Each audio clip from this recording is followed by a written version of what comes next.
From the rugged shore and woodlands of the north, its history of copper mines and iron ore, the Great Lakes fisheries. Hi there, come on in. It's the first of the year, first of 1989, and we're going to take you fishing on what's called first ice. This happened just a couple weeks ago where the ice was thick enough in a number of Michigan lakes. We fished 3 of these lakes going after the big ones. I've always heard that you got to get out there on first ice because the fish are bigger and the action is faster. Is it? Well, you be the judge on that. Stay tuned. I'm Fred Trost. It's Thursday night, time for Michigan Outdoors. Deer season has drawn to a close. The ducks have flown south, except for a few stragglers that putter around the rivers and creeks where there's still open water. The sun wends its way through the early morning clouds, and ice anglers are full of anticipation for catching bluegills that lie under 3 inches of first ice. See, what bluegills will do, they will suck that in, hang on to it. And I never use no sinker on my line, though. Just use number 2-pound test line. And you let that down easy, and when that goes limp, you know something stopped it. Well, that bluegill will suck that in, he'll hang on to it as long as there's no pull onto it. You just stand there and hold it. Well, if you got a bobber on there, you watch that bobber move a little bit, and right that move a little bit, you want to yank up, but you don't, you spit it out on you.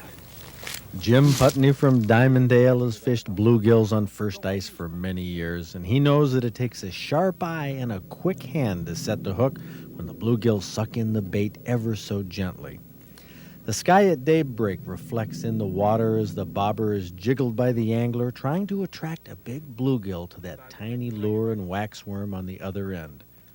I was fishing with Ed Boldazar from Lansing on last ice last year. He and his family caught a mess of big crappie.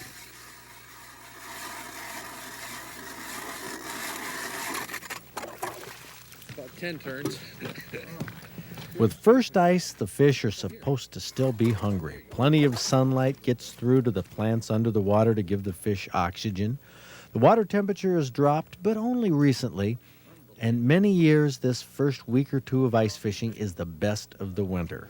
This year, unfortunately, has not been an early blockbuster. Fish were caught on first ice, but not the particularly big fish, the jumbo perch and slab-sided bluegill that anglers hope to ambush right after the lakes froze. Watch how lightly they bite. Got him. Got him? Pretty good. The bluegill quickly shakes off the tiny teardrop, but Ed Boldazar slides it away from the hole where it can't dance its way back into the water. The first ice was on Narrow Lake, Eaton County, but a few days later we tried early ice at Houghton Lake.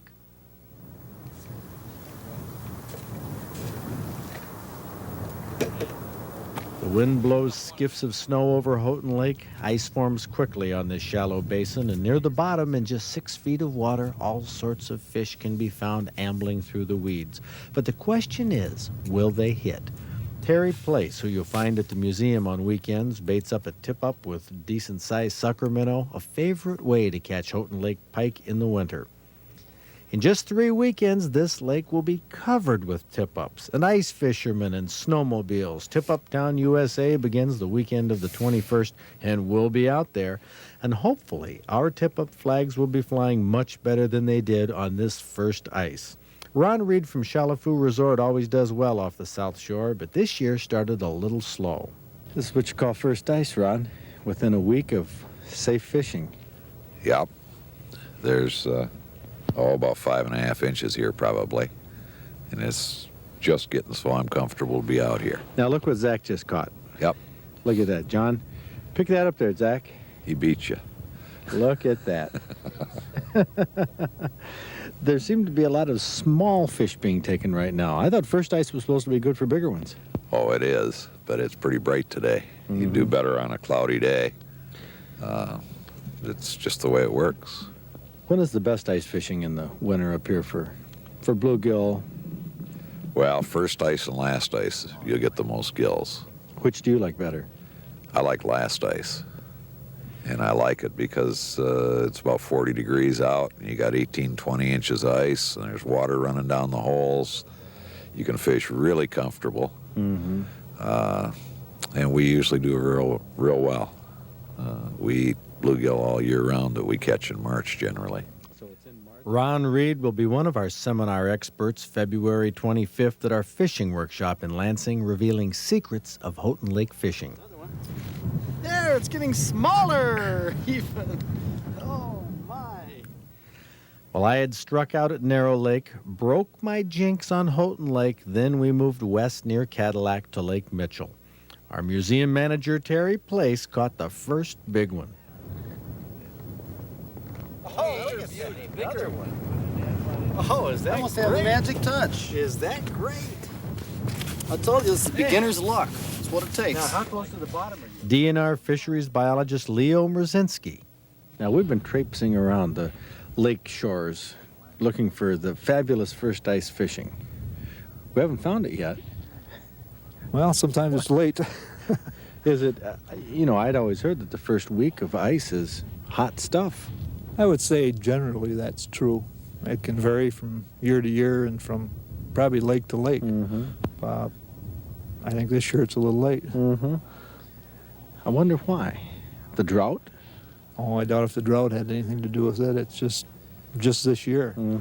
But it seems to be true in many lakes that the fish are just running small.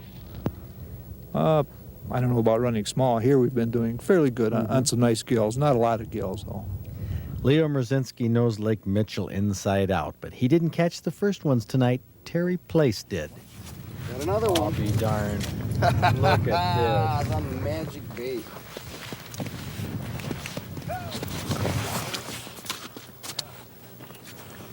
Oh, this one's scrappy. Oh, this is another nice one. Oh, boy, it's really zipping around there. I can see that. Oh, this is a crappie. Oh, Whoa, look at that. Well, I was glad for Terry. He had never caught a good-sized panfish through the ice before, but this crappie was a dandy. And before the sun set, Terry put 3 nice panfish on the ice. In the past 8 years on Michigan Outdoors, we had never got out the first week the ice became safe, and I'd always thought that I'd missed the best ice fishing of the season. I was skunked on 2 of the 3 lakes we tried this year, but I loved it. A beautiful way to watch the sunset in Michigan Outdoors.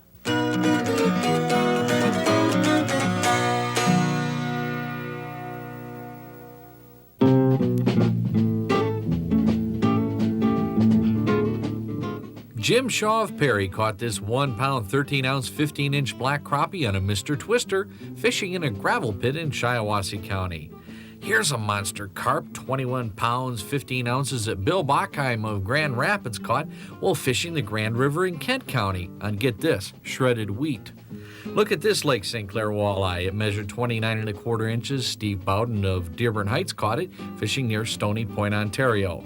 Richard Woodruff of Beaverton was in Gladwin County fishing a lake there on Christmas Day last year when he caught this 20-pound, 4-ounce northern pike on a tip-up. Here's a 482.5-pound elk that had 11 antler points. Hyle Fletcher of Spring Lake took it in Sheboygan County. Now here's an elk that James Meadow from Alpena took. Now it isn't James that's holding the bull, but he said it was one of 11 bulls that he'd seen many times. The hunt didn't go just according to plan, he said. When he pulled up on this elk and he squeezed the trigger, nothing happened. So he pulled the clip out of his brother's .30-06. The jam bullet dropped out. He put it back in, and it finally fired, so he has plenty of elk steaks. Well, that's a good story, and plenty good enough to make James Meadow of Alpena our Michigan Outdoors Trophy Elk Hunter of the Week.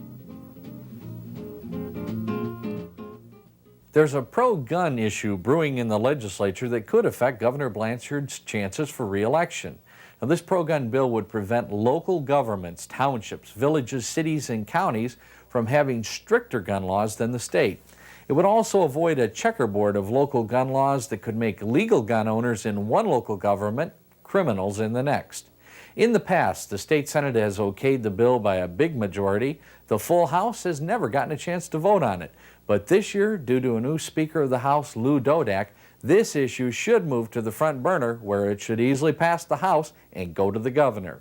And there's the dilemma for the governor. The decision he'll have to make is whether to sign the bill and take an openly pro-gun stance or veto it and be labeled anti-gun. If he vetoes the bill, he ought to know that he'll risk the same kind of campaign that generated the Defend Guns, Defeat Dukakis bumper stickers. Only this time, after the word defeat, they'll probably say Blanchard. Young hunter Joe Adelberg from Chesaning asks, says, I'm a small game hunter, but when it's raining, my dad won't take me hunting. I was wondering, would you see more game in rainy or sunny weather? Well, Joe, as much as I like being outdoors, I've got to admit, you're not missing too much in the way of game if you stay out of the rain, because for the most part, that's exactly what wild game does too. Some creatures are active in the rain, but most hole up and don't move. So your dad has probably caught cold or got his gun rusty or been soaked to the bone over the years, and I'd say his judgment in waiting for the rain to stop is good judgment and worth following. I know it's ice fishing season now, but we like now and then to take a look at hunting season, look forward to next hunting season maybe. Ducks Unlimited came out with a video. It's available for clubs and groups. The musical group Alabama does the soundtrack, kind of a special 6-minute video. I want you to take a look at it. It's called, as we all look forward to hunting season next year, it's called Same Time Next Year.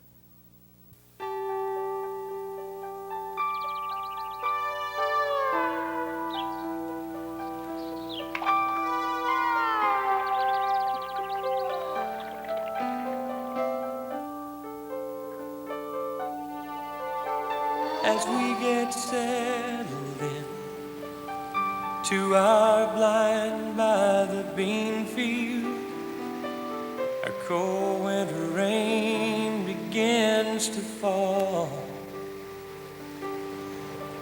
And as we're waiting for the day, in the stillness of the morning, comes that old familiar call. Yes, out there on the wind, you can hear them coming in. Sounds like music to my ears. And by morning's first light, I see mallards in free flight, just like they've always been for years. Oh, I'm in heaven when I hear that Susie calling back to me. But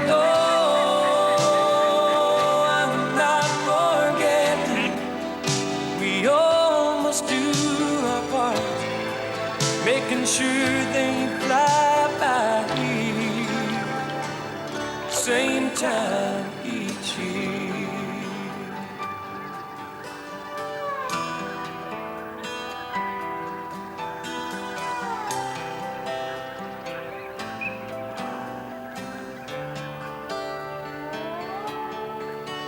With a steady northern breeze forming ripples on the water, we make our final call and take our stand.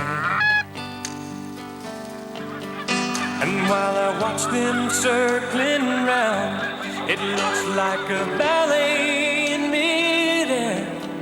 As they turn and spread their wings and start to land.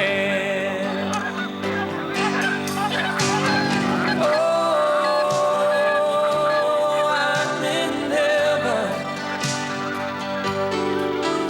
when I hear that Susie calling back to me. But I'm not forgetting, we all must do our part, making sure they fly by here, same time each year.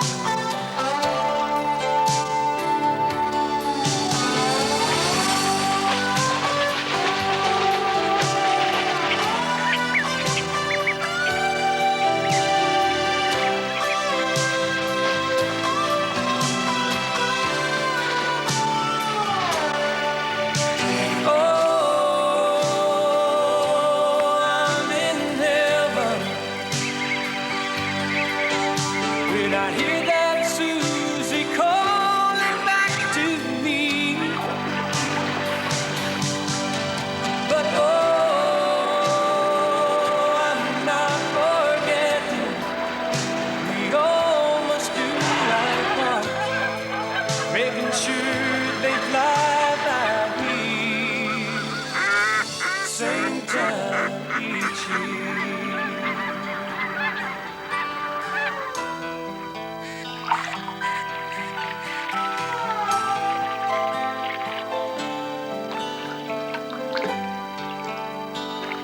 Same time each year.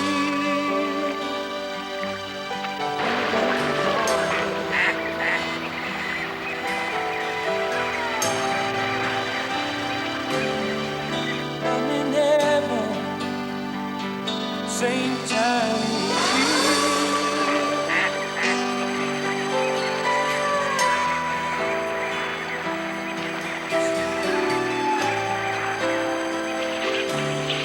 Oh, I'm in heaven.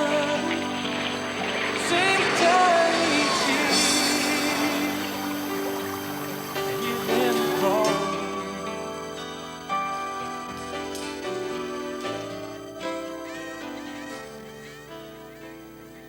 Isn't that a magnificent video?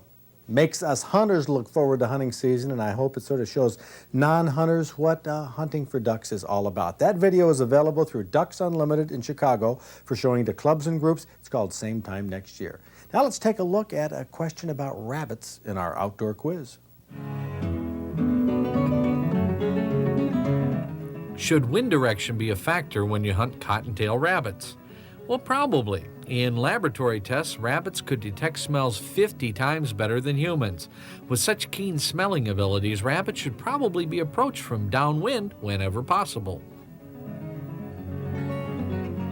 Mary Hansen from Harbor Springs sent us Big Lake Bouillabaisse. Bouillabaisse, according to Kathy Beitler, who prepared it, and tell us what's in it. Oh, bouillabaisse is a fisherman's stew, and so it has a lot of your stew vegetables. It's got your tomatoes and celery and onions. And you're going to saute those first, and then it's got a little bit of wine just for flavoring. What kind? Just red? Red wine, and that was a good Michigan wine. And then you can make like a stew base out of this.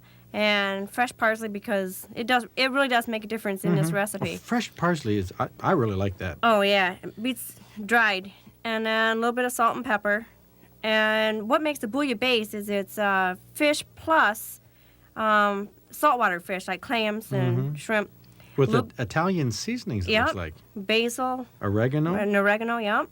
I wonder if, what's that? Sounds like a French name. Bouillabaisse. Yeah. It is. Exactly. With Italian and spices. There's your fillets of your, well, we're going to use walleye here. You could use perch, just about any fish. Could it be a salmon? Sure could. Anything that will mix in with clams and shrimp and everything else. Clams and shrimp, and that's it. A shellfish, yep.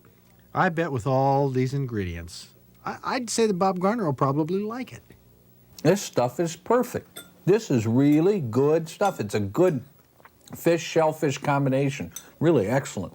Small, dinky portion, so Freddie. We could remedy that. I don't know. To me, it tastes like. No, I hope the chef isn't offended, or you, Kathy. No, go ahead. Like leftovers. Well, it is. You know, I mean, it's that's. I think because you're thinking maybe of goulash and stuff like that. Where yeah, that's what it's like. It's like goulash. Yeah, and a stew where it is left over. Freddie, there's no pasta or anything. You gotta be nuts. This stuff is good. This stuff is really good. In fact, if you think it's that way, just give me your plate, huh? Well, it has the shrimp. It has a fancy name, that's for sure. And the crab meat. But it is a little different with the green peppers and the tomato. Very, very tasty. Excellent, excellent dish. Like a copy of tonight's recipe, we'll send it to you along with the other 7 January, February TV recipes, all in the Outdoor Digest magazine. So the fishing in the north part of the state is good, and the rabbit hunting, Bob Garner and a lot of rabbit hunters report a better year than ever. Good time to get outdoors this weekend if you can. It's a great place to be. See you next week.